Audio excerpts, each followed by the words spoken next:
Kurzeme, kā jau kurzeme ātra, pierakstot sapratām, ka ātrumposmi ir ļoti ātri. Beidzot, Vecpils ir pareizajā virzienā, būs Ķiršīras līkums.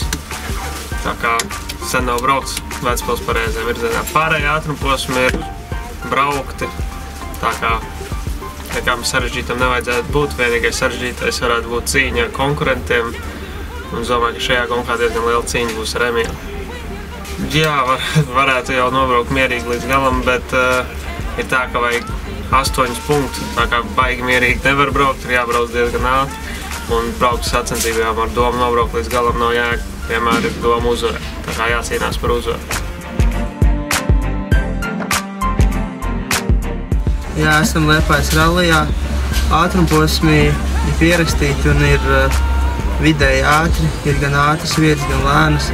Šodien pirmie 2 ātrumposmi pilsētas, kuros es domāju, ka svarīgi ir nestrādāt nekādas muļķības pa daudz neuzlikt, jo pēc tam viss rallijas ir priekšā, pēc tam ir 3 grunts ātrumposmi, 4., 5. arī pār ceļam, kur jālec. Tāpēc es domāju, ka tādā vidēji ātrā tempā un ar uzdevumiem tos, kurus man treneris lietos, arī mēģināšu izpildīt rallija laikā, lai paliktu pēc iespējas ātrāks kopumā. Jūtos es labi, es pagājuši startēju šajā komandā, cilvēki man pazīstami. Arī, ja vajadzīgs kāds padoms, es zinu, ka vienmēr dos pareizākos norādījumus un ieteikumus.